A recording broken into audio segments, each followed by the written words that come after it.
coordinator at the Ashland County Historical Society, and I'm inviting you to come be a part of history. This month we discuss a little-known hero from Ashland's history, Colonel Seth M. Barber.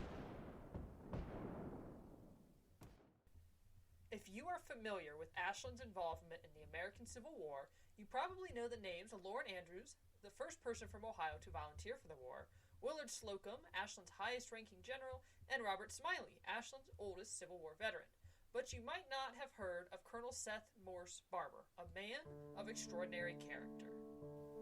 Colonel Seth M. Barber was born on September 5, 1820 in Groton Horace, Tompkins County, New York, to Reverend Phineas B. Barber and Orpha Morse Barber. He was the oldest of 6 children. When Mr. Barber's parents separated, he moved to Berlin, Erie County, Ohio, with his father in 1830. Little is known about his primary education, but we do know that he graduated from the University of Michigan in 1852.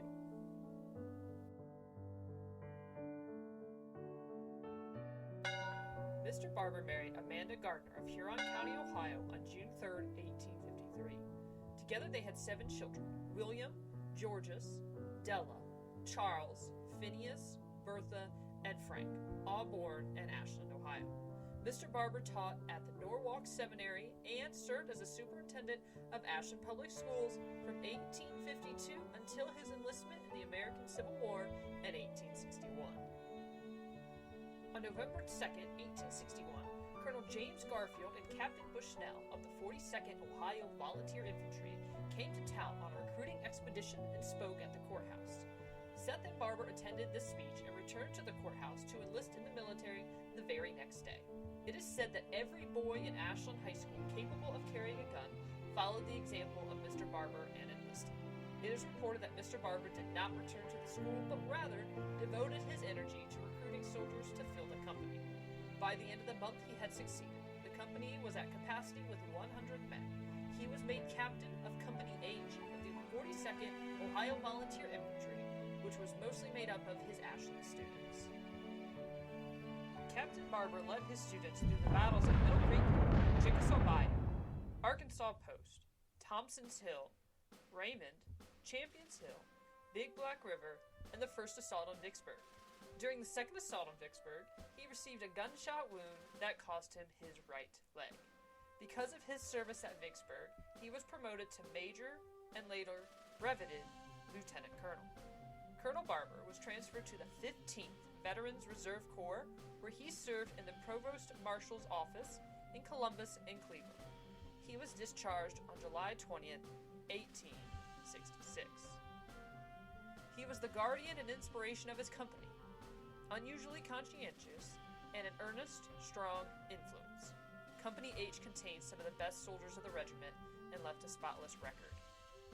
F. H. Mason, Private, Company A, 42nd Ohio Volunteer Infantry. I regret very much to lose this valuable officer, for it is not likely that he will ever be fit to perform active duty.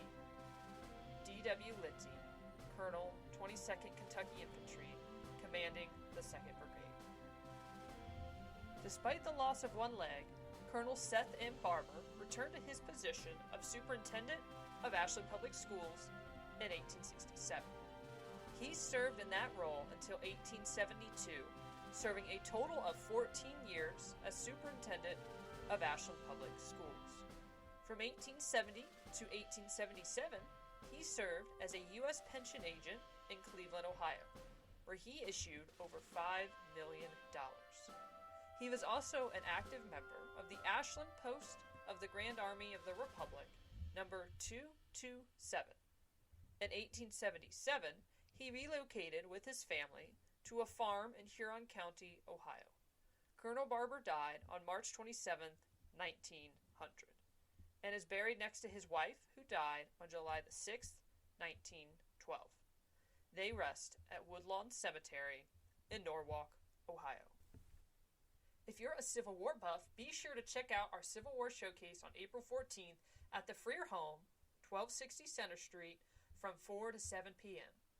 I'm Sydney Miller with the Ashland County Historical Society. Thank you for being a part of history.